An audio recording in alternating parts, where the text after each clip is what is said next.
Okay, welcome. Talk recovery here today. I'm trying to do a ask me anything. Hopefully, the technology is working. Hopefully, you can see this here live on Facebook.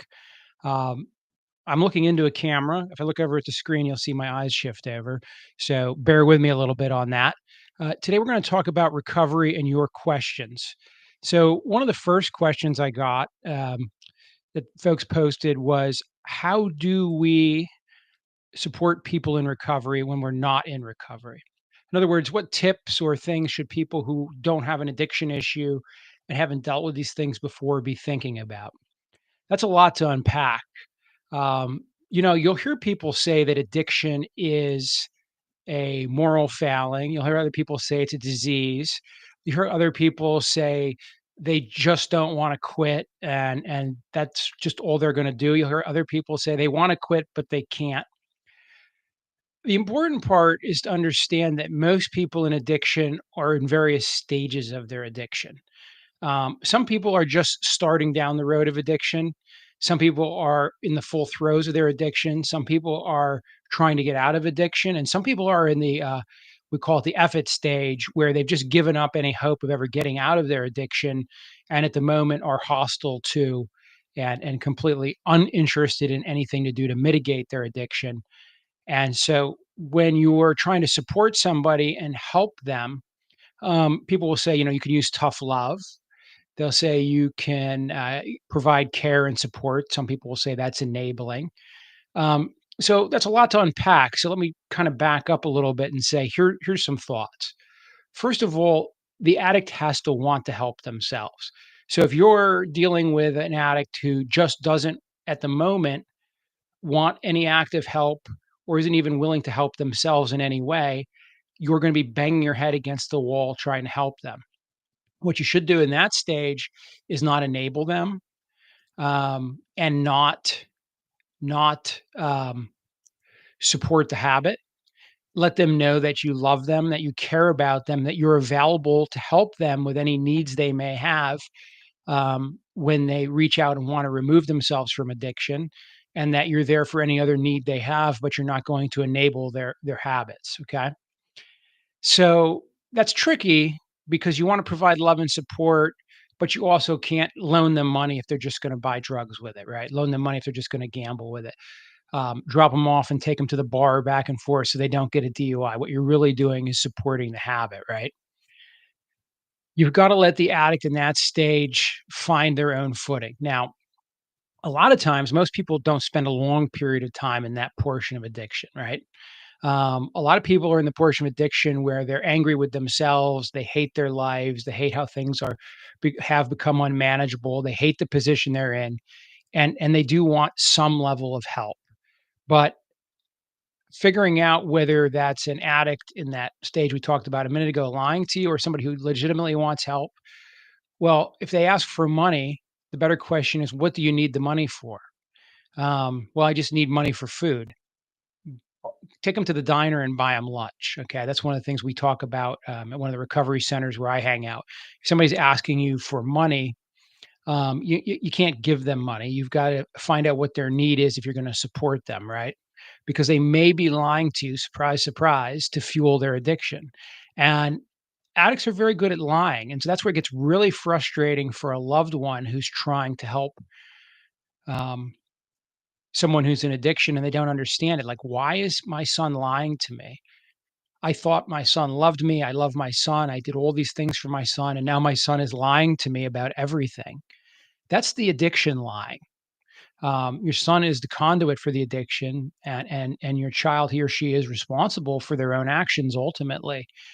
But being lied to by an addict is not new or surprising, or shouldn't be, at least for people in the addiction community. Now, if you're new to dealing with someone in addiction, just understand that they will often lie to forward the addiction. So if you think about the cycle, everything they're doing every day is about feeding the addiction, feeding the habit, getting to that happy place, as the case may be, which is feeding the addiction. So they're going to tell you one thing and do another. They're going to let you down again and again. And I guess that's where I would say patience um, is important, and you shouldn't take it personally. It's hard not to, right? But if an addict lies to you, again, don't enable them, don't support the lie, don't reward the lie, but don't think that the lie is unexpected or a lack of a potential relationship in the future with that person. Okay.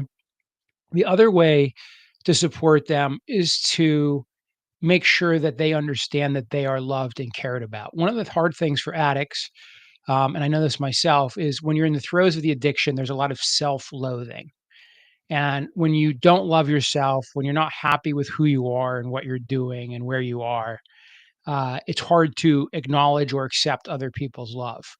But other people's unconditional love is something that sometimes, and again, addicts may try to take advantage of it to forward the addiction, but it's also important helping break the addiction because it's the love of another which may help them rekindle their love of themselves or their self ability to take care of themselves. So I think overall, there's no magic formula because most people's addictions don't have the exact same roots. Most people's addictions follow similar but not identical courses. The substance, the activity, sex addiction, drug addiction, gambling addiction, alcohol addiction, food addiction, they all have their own issues, codependency addictions. Um, they all have, like I say, their own flavor and their own flow, and then every individual is different, and then there's dual diagnosis where mental health issues or emotional trauma in somebody's history overlays all those things. So, there's no one way to help your addict friend, right? The most important thing is just to try to be a support person for them, to remind them that they are loved, to encourage and facilitate anything positive with them that will help remove them from addiction, but also keeping in the back of your head, is this guy or gal lying to me about something in order to further the addiction? When I was in prison, I heard a lot of guys on the phone who had drug addictions in prison and they were getting money from their family, right? You'd be sitting on the blue phone talking to somebody and you'd ear hustle the other conversation. And these dudes would have all these crazy stories for their family members about fines and costs. And the judge said if they just don't get 200 bucks on their books and all these different stories, try and get mom, grandma, auntie, cousin, brother, somebody to put some money on the books, not to buy soups and potato chips, but because they had a drug or gambling debt in prison. And so, it's something that addicts get very good at, which is lying. So why am I trying to tell you this? I'm just saying when they're asking for something that is money or to fix something or some money for a down payment or something like that, that's probably a lie to feed the addiction, right? If they're asking for a ride to a meeting, if they're asking for you just to come and eat lunch with them and fill up some space and talk with them, then that's probably heading towards recovery, right? Just a few thoughts on that. Now, I don't know, but I think I can get a chat overlay up over here. Um, I'm not sure if that's working or not. So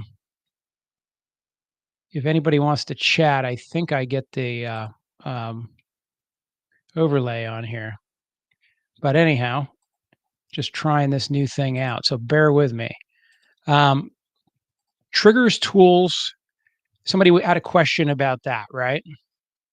And they wanted to know about triggers and tools um, and how those things work.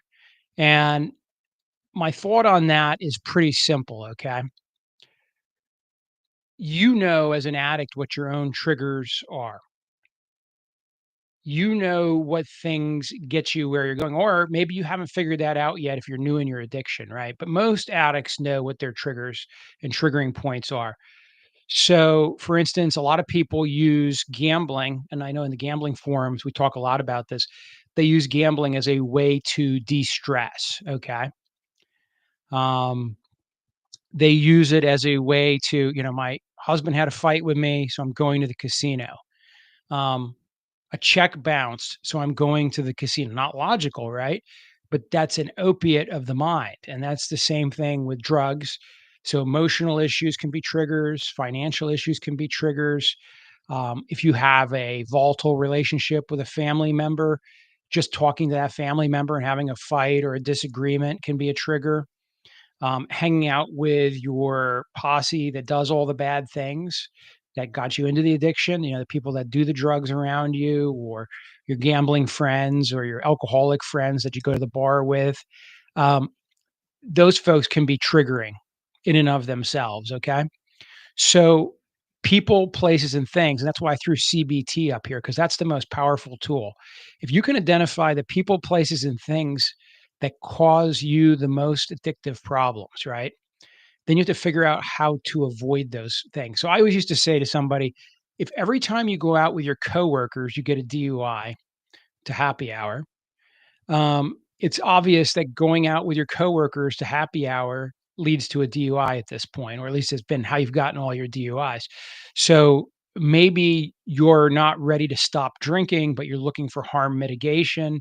Okay, I shouldn't go out with my coworkers to happy hour because that never leads to a good consequence. Um, Now, if you're looking for abstinence, then obviously you shouldn't be going to the bar at all. And I'll throw a note in here, by the way. I don't go into casinos. I avoid places where active gambling is going on. When I was in prison, I couldn't.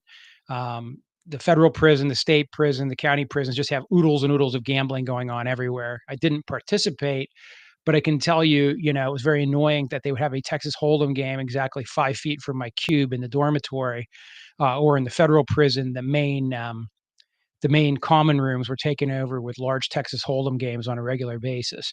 Don't believe the cops or anybody when they say they enforce that stuff in prison. Anybody that's been there will know they don't enforce much in prison. It's a free for all. But that's a discussion for another day. Except that I was a little annoyed that I had to witness something that I found somewhat triggering. To go back a step here, right?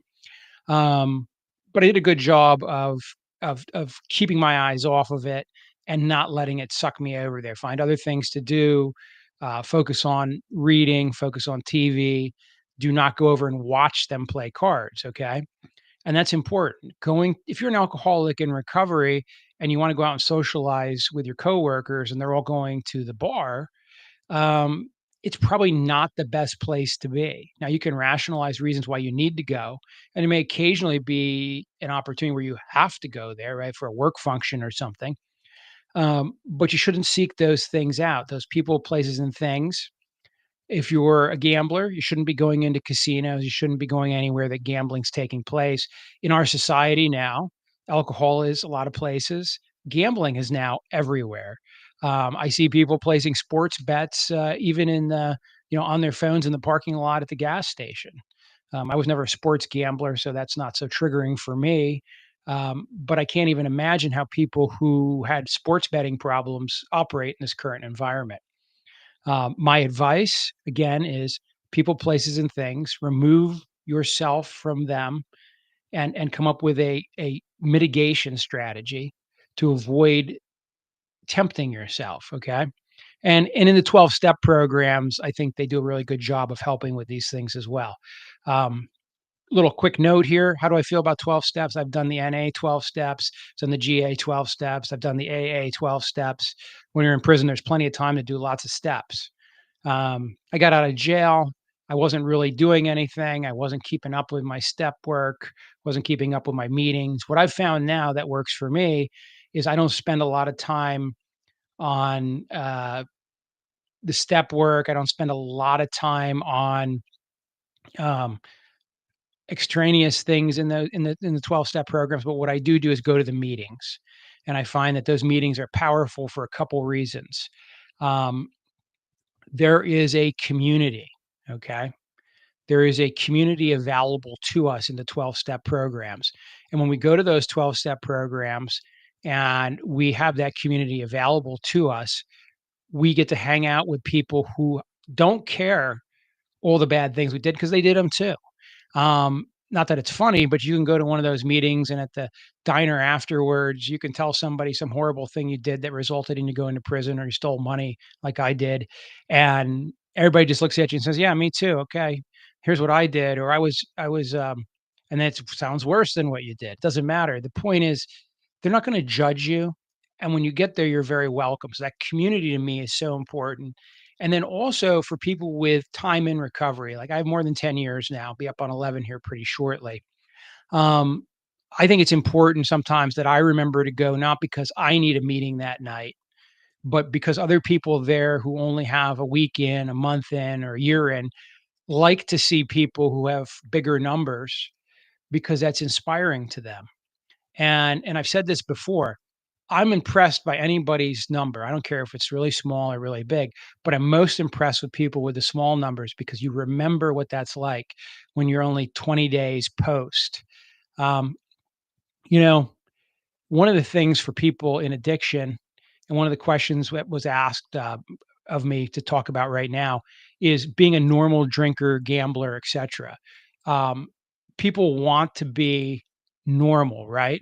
They want to know what it's like to be a normal drinker, what it's like to be a normal gambler again, to be able the fantasy of every addict, right? The fantasy of every addict is to do what I love to do, which is my addiction, as freely as everybody else seems to without all the negative consequences.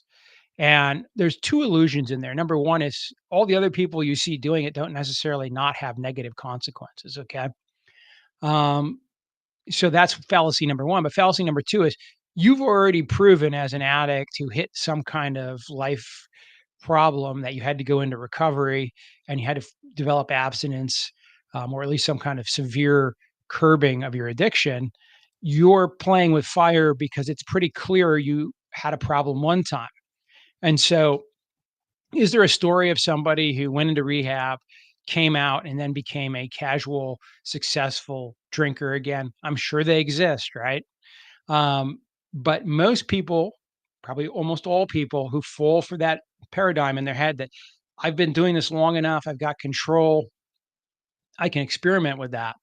I can just have a couple beers on a Sunday with the game, or I can just go to the casino every Friday and only take $300 with me, and there shouldn't be any problems because that's going to be fine. That's bad thinking, really bad thinking. Because what we know is that for most addicts, those little forays become more and more frequent, and then we end up in a full blown relapse situation, right?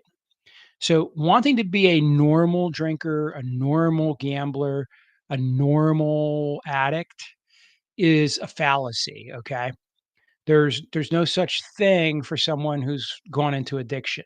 Now, again, you could try to be the one that breaks that rule, right? The one outlier that's okay for, but that's a terrible way to think because again, you're not calculating the risk.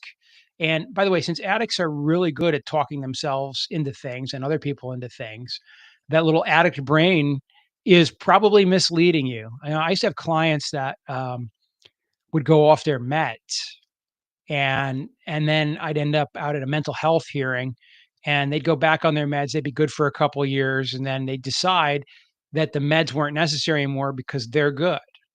I feel the same way about my gambling addiction. I can envision in my mind like, "Oh, yeah, no, I could probably try that, right? Oh, I could do that." And then I say to myself, "No," because any experimentation could go terribly wrong, right? And in fact, what do I know? I know that other people who've tried that very same experimentation have not recovered from it. They've relapsed. Um, one of my favorite topics, and I was asked about was empathy and self care and service to others. And I think these all go together because I think empathy for an addict is the single greatest tool that can keep you on the straight and narrow. Because I was just talking about a minute ago was, hey, maybe I could try gambling again. Maybe I could try drinking again. Maybe I could try whatever goes through the addict brain, right?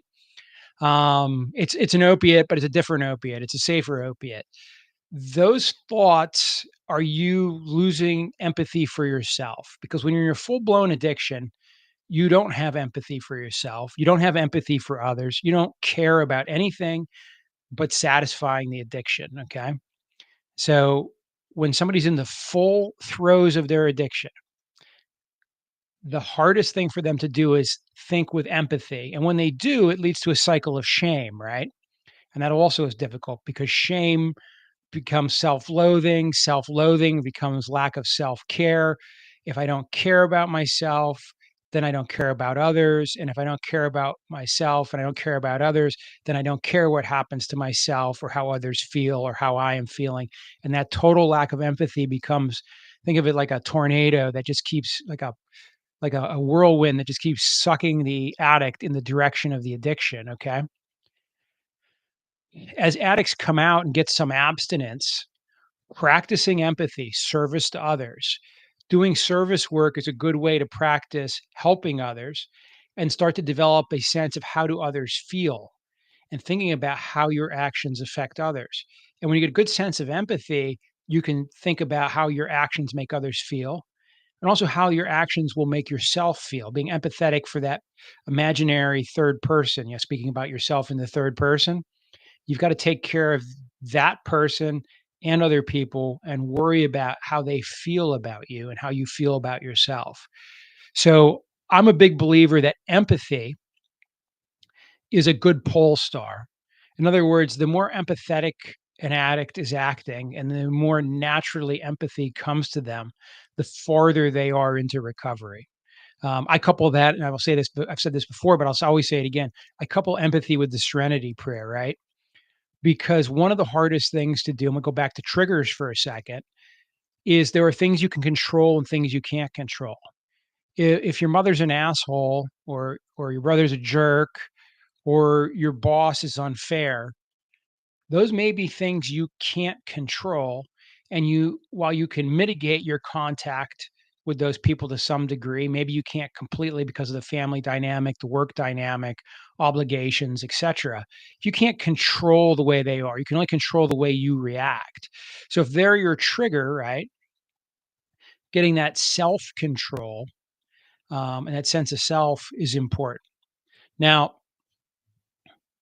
the serenity prayer plays into that because that's where you go, what can I change? What can I control? And what I can't. And so there are, if you make a list of all your problems, and I'll challenge somebody to do that right now, just think of like the 5 things that are bothering you the most right now.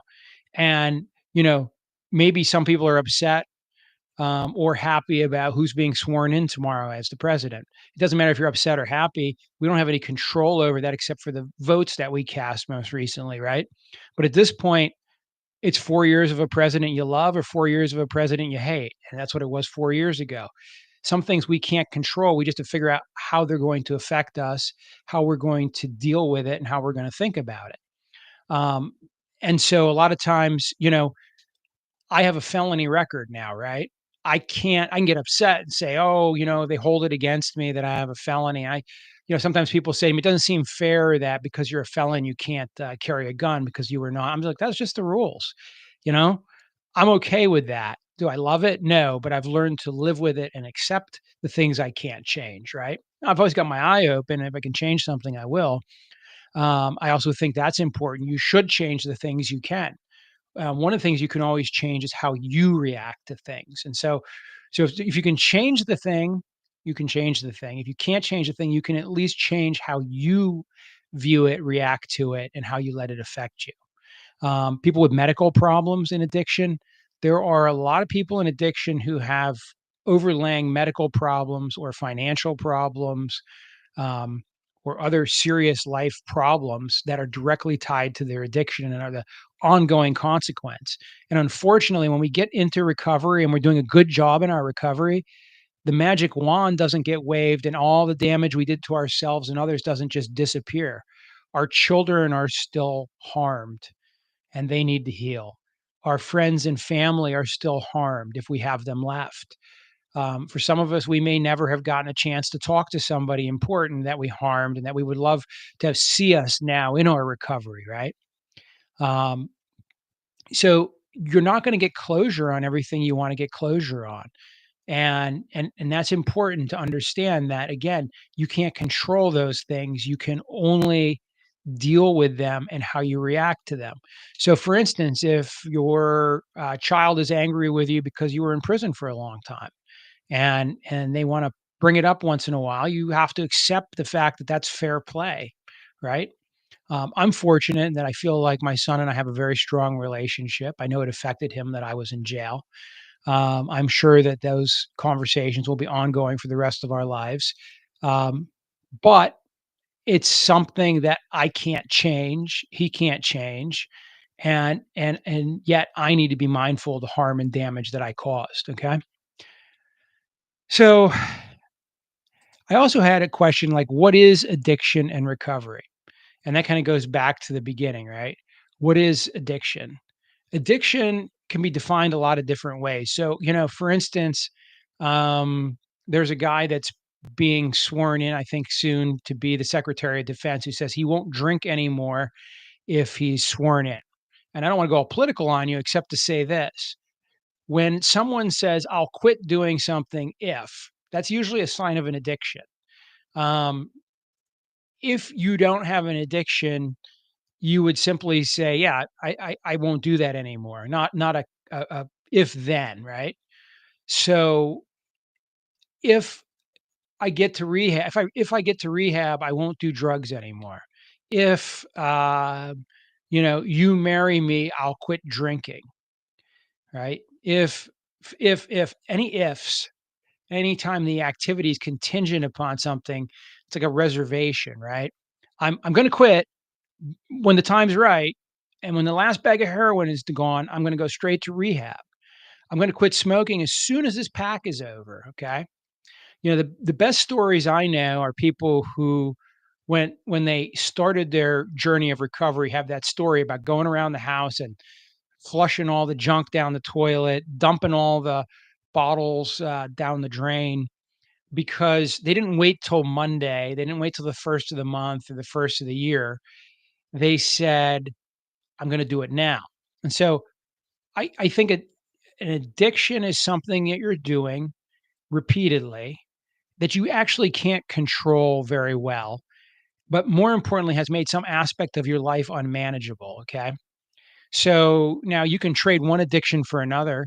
We were joking the other day about a guy who took up fly fishing.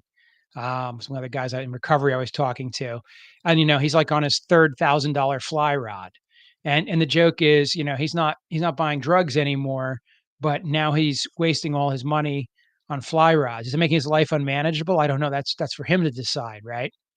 Um, but there's an argument that that addictive personality or that addictive behavior, people never truly leave their addictions. They just change addictions. I don't think that's 100% true that people just change addictions, but changing addictions is often a way to feel like you've conquered an addiction without really solving the underlying problems, which are the addictive behaviors. Okay. And it doesn't mean everybody's going to be without their addictive behaviors. And obviously some addictions like fly fishing equipment probably isn't causing him to miss work, right?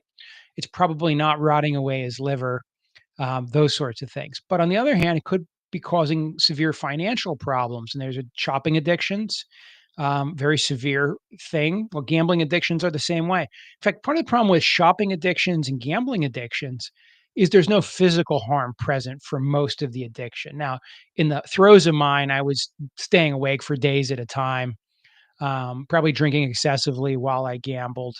Um, Although most of the time I had that fallacy, right? That I wasn't drinking, therefore I was in control when I was gambling, right?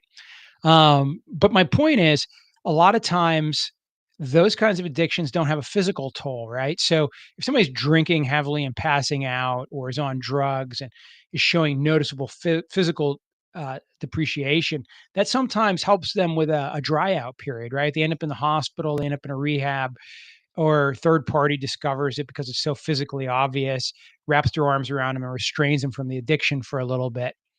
Gambling is worse, it's more pernicious because people can act out their addiction and no one knows until all the finances are finally just petered out and the whole thing hits the fan. Um, I'm not sure as a society exactly how we're gonna deal with gambling addictions, but I think we need to figure that one out. Um, the clock says we're up on half an hour now, so, I'm gonna see if I can pick up any of your guys' comments here. I'm still not, completely sure, um, how this is working. So let's just see if we've got some comments here. I got one comment. Not sure what it says. I haven't solved the technology here. So in order to stream today, I don't think the Facebook comments are coming straight through. We're also streaming to X and to YouTube. So if those are alternative platforms you like better, you can definitely pick up the stream there as well. Um, I also wanted to talk to you a little bit about uh, how to find a program near you, okay? I get a lot of people on the internet who contact me about Gamblers Anonymous, and they'll say, "I wanna do Gamblers Anonymous, but I can't find a local program." Now, first of all, there's no need for local programs in the strictest sense anymore because we have Zoom meetings. There are endless Zoom. So if you go in any of the gambling the gambling recovery forums, any ask around, you will find Gambler Anonymous meetings virtual available. But as I've said before, the virtual meetings, while powerful, sometimes don't have that camaraderie of going to a physical meeting. So one of the things that I've found is that AA or Narcotics Anonymous are very similar to GA. So if drinking is one of your overlays with your gambling, AA is a great place to go. Um, AA meetings, they're not always as easygoing about, what your addiction is unless it's alcohol, right? And so you're if you're there and you just say, "I have a gambling problem," somebody's gonna probably suggest to you that you find a Gamblers Anonymous meeting. Not all AAs are like that, but they're a little more.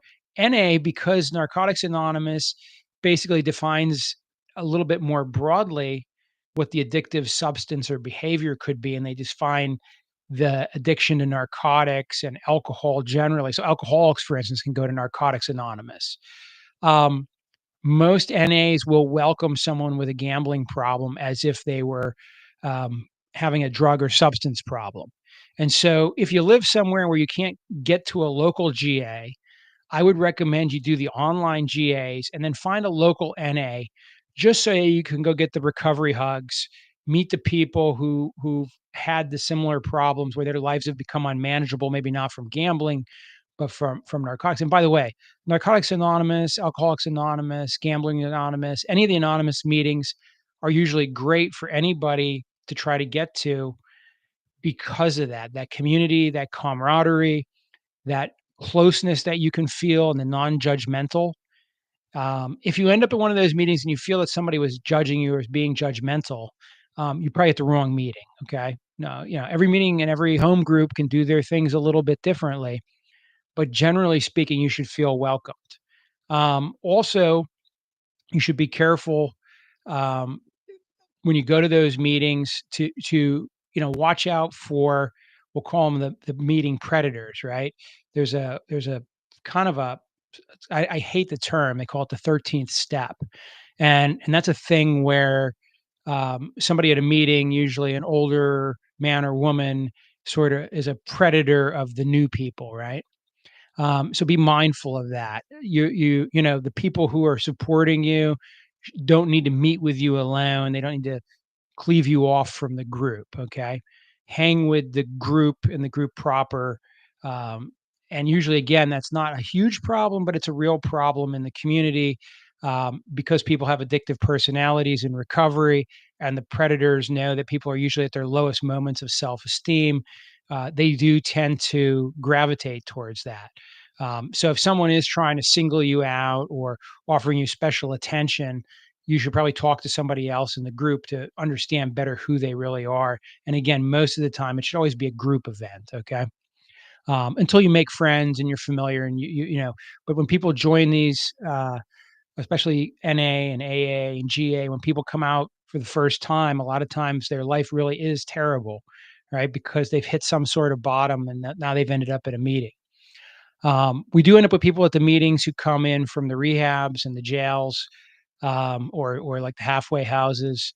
I know that those are sort of like forced meeting attendances. I always find some of those folks catch on and learn some things, but most of them disappear as soon as their incarceration ends or their requirement to go ends.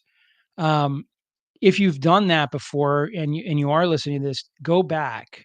One of the mistakes I made when I got out was not to do meetings right off the bat. It probably took me a year plus to do that, and it led to some trouble for me. And then I ended up doing like 3 meetings a week for a while just to get my head straight. Okay, so there's no magic formula to it, but if you've been exposed to it, understand that going voluntarily in a civilian setting is way different than just going in the mandated setting. In fact, I used to joke that in jail, you didn't have to actually work the steps. You just had to give the guy some mackerels and you've been to jail, you guys know what I mean, soups, mackerels, whatever the, currency of that jail is at the moment, less and less tobacco these days.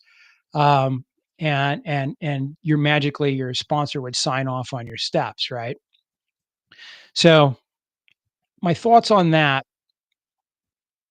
going back to NA versus GA, is if you can't find the meeting you need, find the next best meeting until you can find the meeting you need, okay? That getting yourself amongst recovery-minded people is probably the single greatest step. So, let's circle all the way back to how can I help people who wanna be in recovery, who are relatives or friends, and I'm not in recovery? Well, I can go to Al-Anon, and I can learn about, what it's like to live with somebody with those habits, right? I can go with them to what's called open meetings.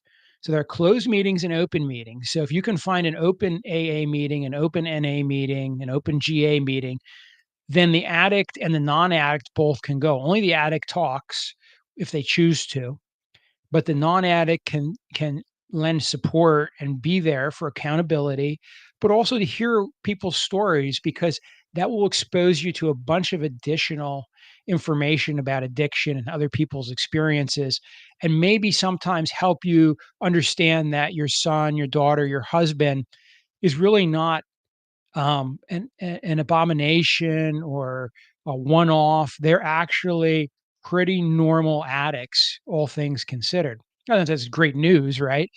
But it helps frame the question. You can also listen to what has worked for other people in terms of their steps and their testimonies, and that's helpful too.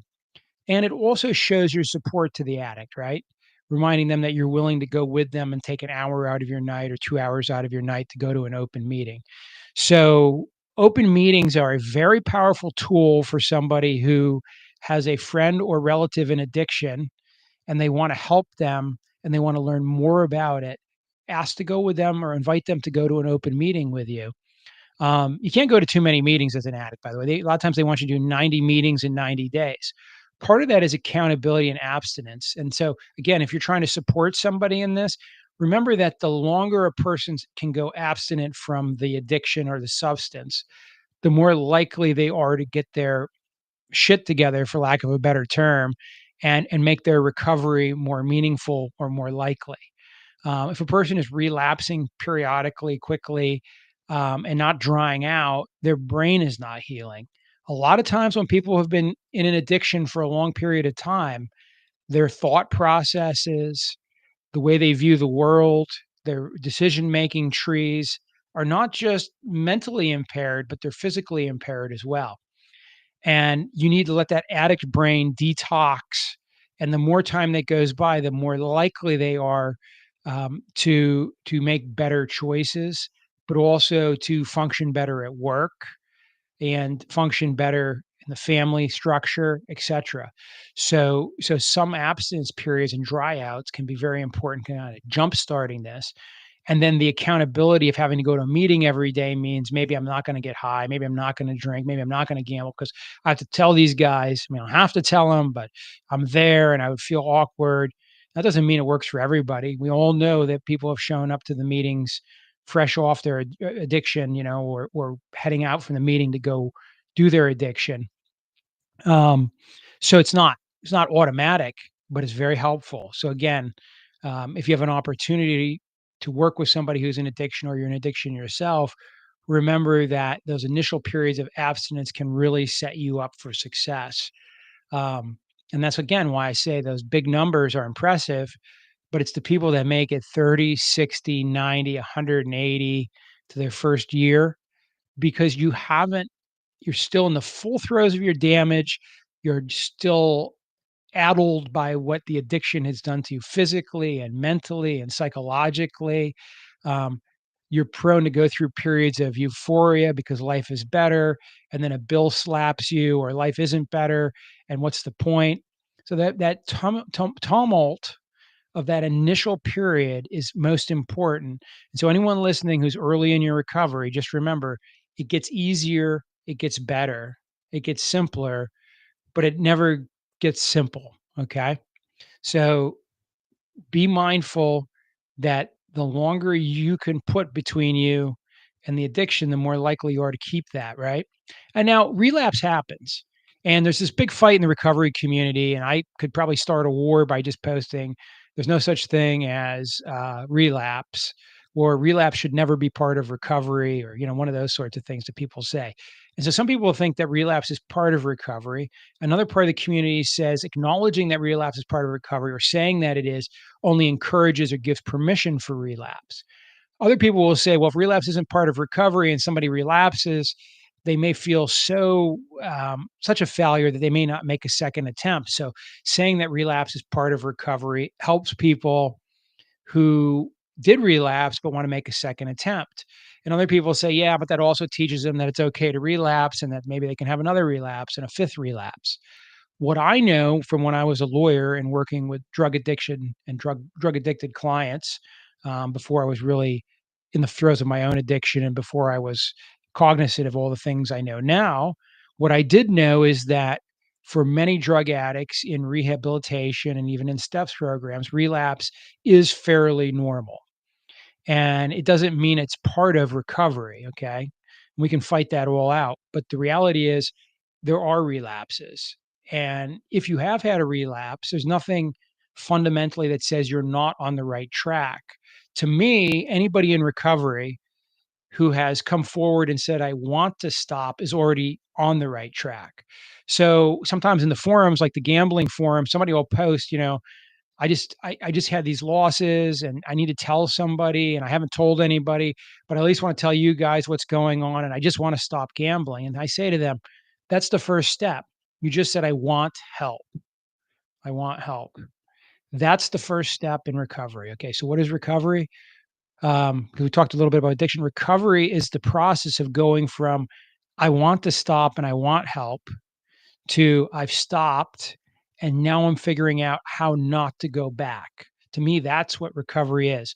If somebody relapses, but they immediately want to stop and not do it again, to me, they've not left recovery. Okay, they're still in recovery. Um, the date that we're going to want to put on their recovery, everybody gets to pick their own date. Some guys will say, I go from the last time I used drugs. Other people will say medical marijuana doesn't count. Other people will say methadone assisted treatment counts or doesn't count for your end date. It doesn't really get that deep, but whatever your last day. So the last time I gambled, right, um, was March. So my first gambling free day was March 3rd of 2014. Okay. And I never gambled again after that. If I gambled again, I would have to, drop my number down, um, to whatever it is. I guess I don't have to, I could lie, right? And people do sometimes lie about their numbers or have good faith, disputes as to what counts or doesn't count for various dates. And some people are very militant about what it should be. I'm more holistic. If somebody's in recovery and they say they wanna stop, I take them at their word for when their last day was, and I encourage them to try to build that number higher and higher. But if they do relapse, sometimes resetting that number means, okay, I made it 30 days one time. Now, if I can make it to 31 days, I've progressed. Other people say, well, that kind of logic is leaving open the idea that they could relapse again. I don't know. What I do know is that people do relapse, and it's a reality we have to deal with.